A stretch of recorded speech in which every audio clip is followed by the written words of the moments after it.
Welcome to 247 Real Talk. I'm your host, Julian Perry. It's a pleasure to be here with you for another week. I do hope that you had a pleasant week since we last touched base and discussed the important topics of the day. This week, I'm going to touch on something that is really critical to every single one of us. So sit back, relax, give me a few, and I'll be right back.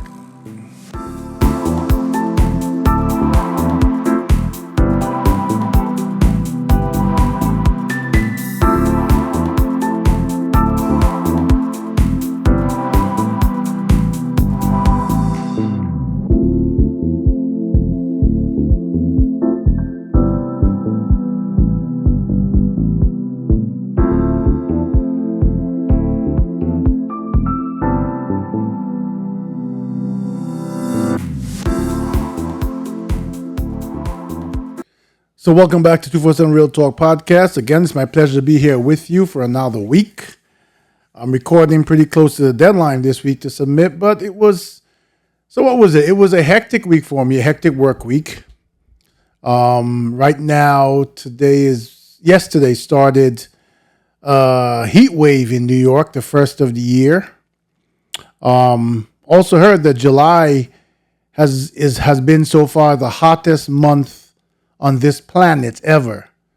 So, we can have all the climate change arguments we want, but something's going on, right?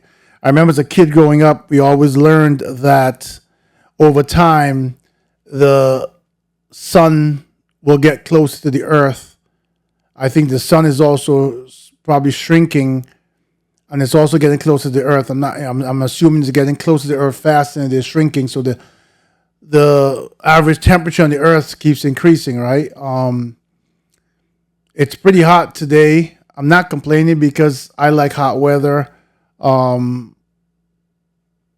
the same time, I wish New York had, one season or maybe like we had last year. I think it was, 3 seasons and a very, very mild winter.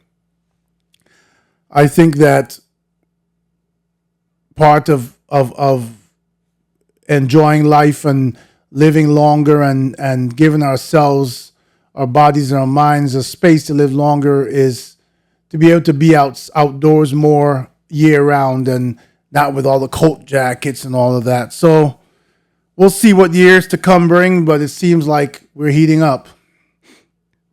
So speaking about being outdoors and doing what's right for our minds and our bodies. A lot of people approach me. A lot of people have been speaking to me about mental health. And I think I've mentioned that several podcast episodes before that I will talk more and more and touch more and more on the subject of mental health. Before I go any further, for those who are seeing me on YouTube, forgive me if I'm blinking a lot tonight, but I have allergies, right? And with this hot and humid weather, things seem to be a bit aggravated. Nevertheless, let's continue. So, I don't know if it is the passing of yesterday, I think it was, or the day before yesterday, of Sinead O'Connor. And hearing that one of the things that she struggled with was mental health. And made me reflect on so many other stars, Robin Williams, and the list is extensive of celebrities who we see the public side of them when they look perfect, and then we hear that they kill themselves. One of the more recent ones I can think about that really touched me was Twitch, the DJ that was an Ellen DeGeneres show. So, mental health is something that affects us all. And the reason I felt it was necessary to have a quick conversation about it is because as I learn more about it, as I delve into it, I begin to get a different understanding as to what I thought mental health issues were, or someone we would say, oh, that person has mental health issues. Growing up as a kid, you use the term we don't use anymore, right? I'm going to use it just once and forgive me. Use that term crazy. Because we identified someone with mental health issues as someone who was acting totally irrationally, and you could look at them, they were doing things completely out of the norm, talking themselves, pulling their hair out, not wearing clothes and all these things, and we're like, whoa, that person has mental health problems. But then you begin to realize that that person was once normal. Most of them, at least, were normal. There's some who had a different path in life, but most of them are normal. And where we see them at that state is the progression over time. And one of the things we learn from that progression over time is that every single person is affected by mental health issues. Every single one of us, you and I included. And if we think about it from the beginning, it is sort of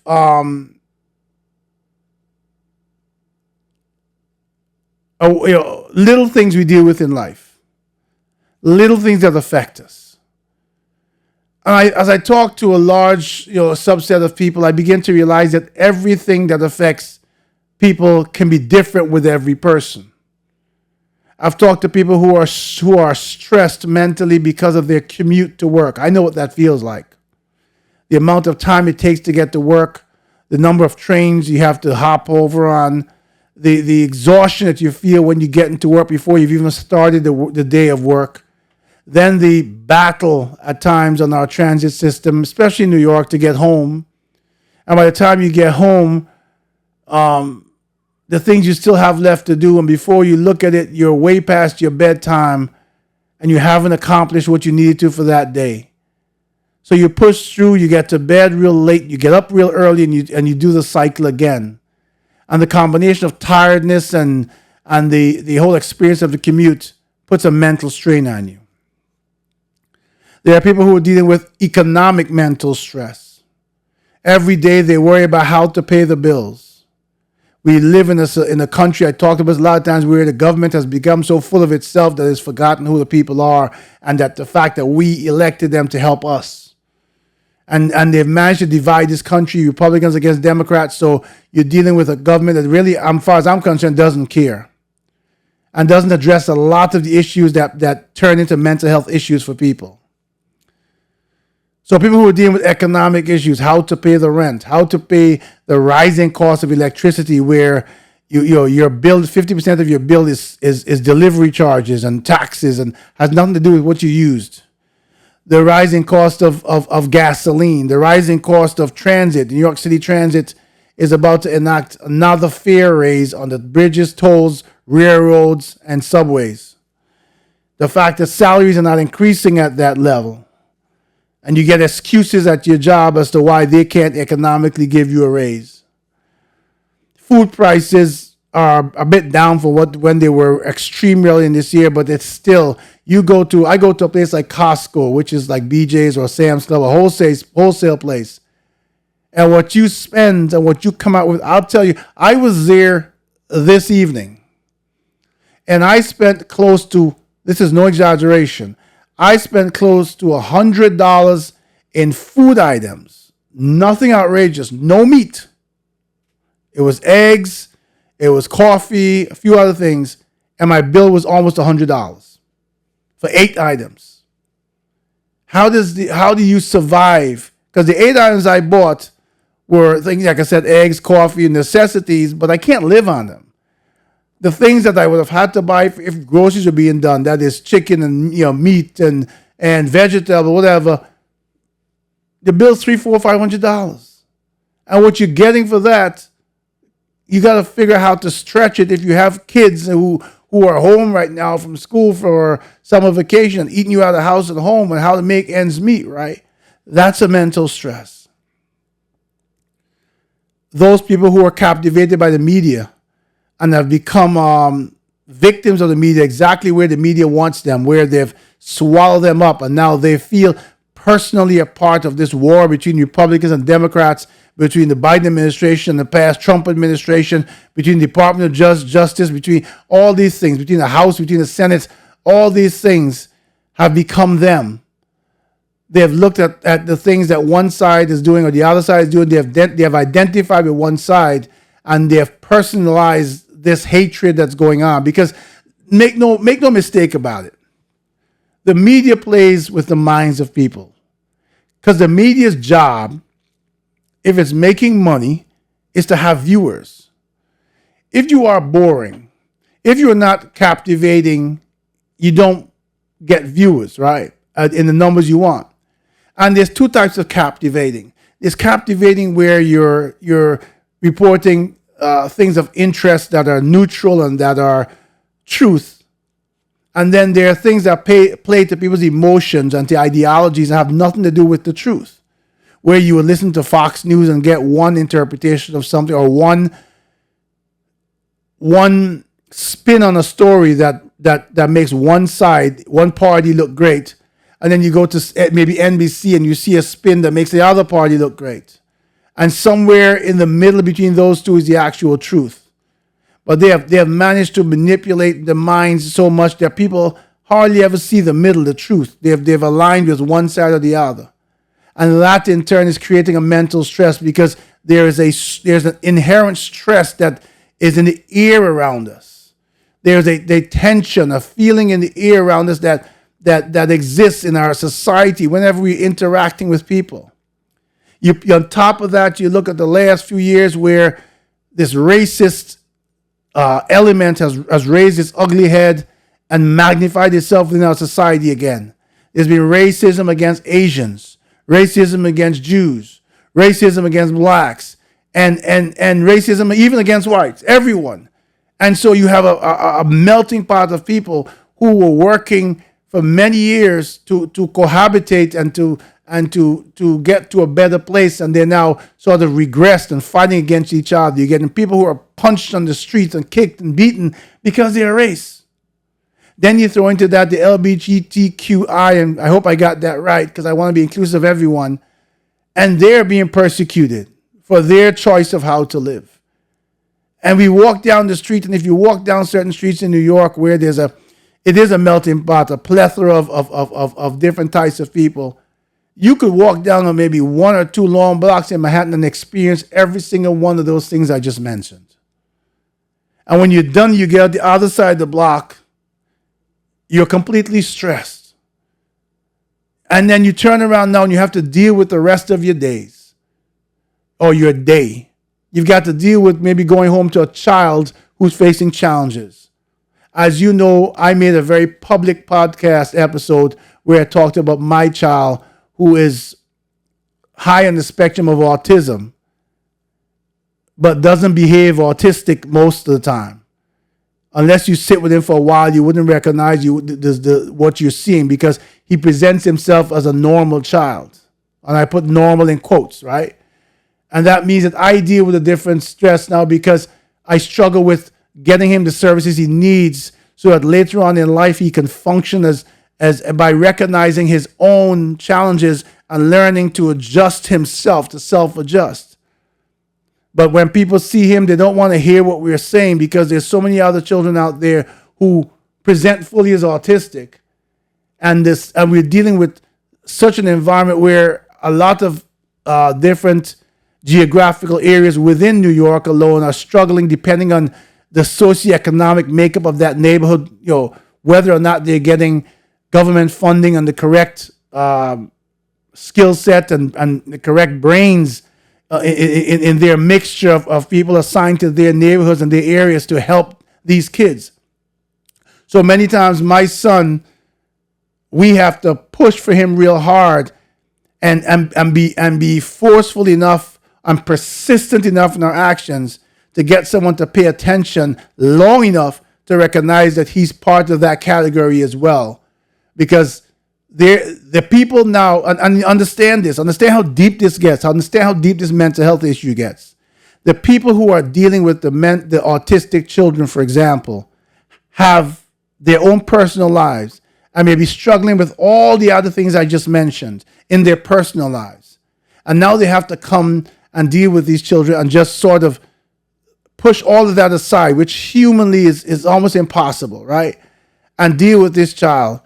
And so their whole capability at that moment may be just to recognize the child who is presenting as fully autistic and to ignore the ones who people are saying, hey, this child's autistic, and they look at them and say, nah, he's not. Now, this is not an episode on autism. This is what I'm saying to you is this is just one of the struggles I'm pulling out of the many struggles that affect people's mental health. You leave someone in an environment long enough with mental health issue after mental health issue after stress, and there's a point or an incident or an occurrence that we call a stressor that may push that person over the edge from reality into their own reality just to cope. And that is the beginning of their downward slide into really and truly visibly recognizable mental health issues or not. And I say or not because the ones that we deal with, the celebrities and all the people that we see laughing. And again, I go back to Robin Williams, a comedian, a guy that we always saw as bigger than life and laughing and bringing joy to others. Silently, these people deal with their own mental health issues. And here's where we must pay attention. Growing up as a kid, there was a stigma attached to the word mental health. And so people who were at the beginning of mental health challenges, who might have recognized it within themselves, might have recognized they need help. Or people who were displaying some forms of mental health challenges and their loved one says, you need help. There was a stigma, which I still think exists today to a certain extent, where if you sought help back then from a mental health professional, it was a reflection of who you are. It could cost you your job, your current job. It could cost you not to get a job. It could cost you your friends. You were shunned.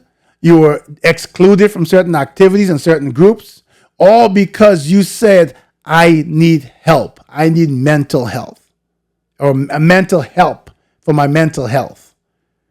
And what you have to understand is in the reality of today, a person who self-recognizes and says, I need mental help for my mental health is actually a smart, progressive person who is making the right step to ensure that their lives go down the path that is required for them to live freely, to live joyfully, to live without pain. In 2023, we still have a lot of even celebrities, but people on the whole. We say celebrities because, and I keep mentioning celebrities because they're the ones we hear about, right? There are millions of people, I'm sure, over a couple of years, or hundreds of thousands at least, if not millions, or tens of thousands, who commit suicide for mental health reasons. But they're nobody. They're nobody. So when we say nobody, don't get me wrong. They're a person just like you and me. But to society, they're nobody. To society, they don't exist. The only people that they exist to are the immediate people around them, their families. So they never make the news. The only time we hear about them and not their name, you might hear about them as a number in statistics that the government gives out to show how many people committed suicide. But the fact of the matter is when a celebrity does, the whole nation is captivated because we knew this person. We felt that we had an intimate relationship with this person because we saw them on TV all the time. We saw them in public domain all the time, but we didn't. All we had was a relationship with who they presented as in the media, in the public eye. We failed to see what they were dealing with in their private world because, number one, as much as we try to personalize our relationship with celebrities, and it's the most fun, the most foolish things I think we do, we can't. And number two, those celebrities are so far from us. It's like this. I talked about another episode of people who are willing to go hurt other people, even kill other people over this whole rivalry with President Trump. And President Trump has no clue who these people are individually. But they're willing to send substances to members of Congress to hurt them and plant bombs and use or I won't say bomb, but explosive devices and use and shoot people and hurt other people in the name of someone, a man who was the president of the United States who doesn't know anything about them, who doesn't know they exist. I'll be honest with you, who doesn't care that they exist. And this is similar to someone who's a celebrity. Someone, not that they don't care you exist, but someone who has a private life that completely differs from what we see. And because it completely differs from what we see, when we hear that they committed suicide, we get shocked. Oh, look at them. How could they got so much money, all that fame. Why would they do that? They did that because they were human. They did that because they had a problem they were struggling with for a long time. And because there's such a stigma behind it. Because they know that since they were in the public domain, the minute they come out and say I have mental health problems, so many of us will judge them. And so many of us will say such negative, nasty things about them rather than unite around them to lift them up, that they hide their struggles till their struggles become much bigger than they are. And the struggles become so private that even when they scream, they can't scream for anyone to hear. And I can imagine that their pain gets so intense that they feel there's no other option, there's no other way to turn.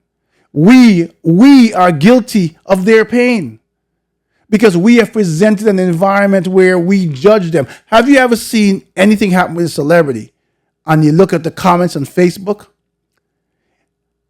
I did it a few times. I've done it a few times, and I've gotten to the point where I had to turn away because people say some of the nastiest, most racist, most hurtful comments. When I look at some of the comments, I forget about what the story's about. And my mind focuses on the person who made the comment because I say to myself, that person needs help.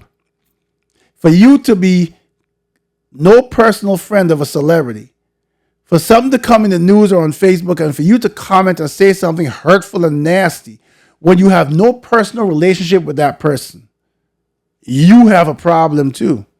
You are definitely one with a problem. And that's the problem with our society. We become judgmental. We become bitter. We become angry. We become frustrated. We deal with people who have had bad experiences with law enforcement, who have struggled with the fact that they were racially profiled, who may have been, look at the Central Park Five, who were incarcerated for something that they didn't do. Think about the mental health of that. Imagine, you're looking at me through this camera, I'm looking at you. Imagine if you're walking down the street, thinking about your next move. I'm going to college. I'm starting a new job tomorrow. I finally got the big break. I'm going to be making $100,000, $200,000 a year, whatever. And you hear whoop, whoop, and you get pulled over. And you get thrown against a police car. You get arrested. You're taken into this precinct and you're questioned. No, I don't know what you're talking about. We've got witnesses that said you were there. They play with your minds to the point where I don't think they ever convince you. Obviously, they can't convince you that you're guilty. But they convince you that you cannot be exonerated. And you should take the lesser penalty that they will offer you. So look, if you make a deal now, you'll only do 5 years in jail. If you go to the jury, all this evidence we have against you, it doesn't matter what you're going to say. You're going to go to jail for life. And they keep pounding. Remember, you're sitting in jail now, sometimes, depending on what you're accused of, no bail. So you're sitting in a lonely place in jail. Maybe even have to deal with your survival every day from the other inmates. But when you get your quiet time, whenever that is, you're now thinking about, I'm going to have to live here for 20 years. I can't do that. Nobody's listening to me. I can't afford a lawyer. I've got a public defender who would, at best, may not be competent enough to fight against the prosecutors. They keep telling me, you're in trouble. You better take this sentence. And that's, I believe, what happened to these Central Park Five. They took the lesser of two evils because people keep telling you over and over again that there's no hope. Eventually, you believe there's no hope. Think about what that does to you mentally. And I'm giving you all this because I'm telling you, as a society together, as we look around us, even the person who has the biggest smile and the laughter we see every day, we should not assume that that person is fine. We must make an effort to forge real, truthful, honest, righteous relationships with each other so that we can recognize when we're struggling and help each other. I can't imagine someone who reaches the point of suicide, how lonely their life must be while they're standing in the middle of a crowd of people. And again, I say it, look around you. Every single one of you who hear my voice, who are watching me, look around you. Look at every single individual around you. I can promise you, 99.9% of those people around you are struggling with something at a different level.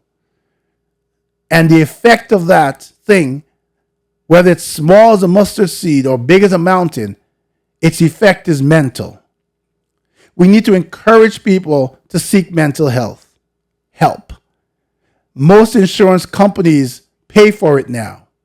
We need to remove the stigma that your rights or your privileges will be taken away or you will be denied access to something because somewhere in your history you sought mental health help. Seeking mental health help must be seen as a responsible act and not an act that's the last act because everything else is lost. Everything else has failed. And now you're at the point where you're helpless and need help just to survive. Encourage those around you to talk about all of their struggles without stigma, without judgment. We have to make sure that generations, until I'm a man of faith, until my Creator comes again, we have to make sure that our children, our children's children have a good chance of living a normal life, stress-free. And stress is a killer, understand that. And mental health creates stress. We need to make sure that we have a society that because they're mentally healthy, there's a reduction in crime. Because mental health and the lack of it, one of the effects or side effects of it is crime. Because there's no rational thinking anymore. And the way they think of things don't follow along the lines that someone who has good mental health does. This is an important conversation. I've had this conversation in past episodes when it was audio only, where I had mental health professional guests on the show. Many of my supporters have asked me to continue this format here with just me talking to you. But I think every so often I need a guest. And I think I'm going to reach out to some of the mental health professionals I know to try to get them on the show, on the phone. So as you listen, you can hear us talk and they can give you more access to resources. They can provoke your thoughts to make you recognize within yourself if you're in denial that you need help. Employers, law enforcement, all these different agencies need to recognize that if someone's record says they saw a mental health professional, there is not a stigma attached to that. There should be no rush to judgment. There should be nothing that says that this person cannot be allowed to do something because they sought help. Because just maybe what that person did was simply seek the help of a mental health professional to get some kind of rationale to the thoughts they're having, to help them figure things out. And maybe they accomplished that, and that made them a better person. Let's remove this stigma. Let's remember that in supporting each other, we've got to support each other without conditions that cause people to become introverts and to withdraw, and ultimately to end up in a place of either total mental disability or worse, death. As you go through the next week until we speak again and beyond, think about what I've said. Look around you. Pay attention. Listen. Sometimes people who are struggling at a certain level are reaching out for help. And they're saying that to you in a certain way that if you were paying attention, you would hear. I hope this has been a helpful conversation and a thought-provoking one. Not just for you to look around the people and see who around you needs help, but to look within to make sure that you are mentally healthy. I thank you so much again for another week with you. It's always a pleasure to be with you. It's always a pleasure to talk and to share and to give of myself to be a part, hopefully, of making our lives, of making our environment, our society better, of doing my part to earn my right to occupy a space on this planet. Do have a great weekend, a great week ahead. For those of you who are in the country, parts of the country that are stiflingly hot, hydrate, take care of yourselves, stay cool, do the right thing to make sure you preserve your life and your health. Do me a big favor, subscribe, share this podcast, share it to every single person you know who may be dealing with a struggle and may need some sort of affirmative voice or advice to take the next step. Thank you so much again. It's always my pleasure. Until we chat again, do take care of yourselves and each other.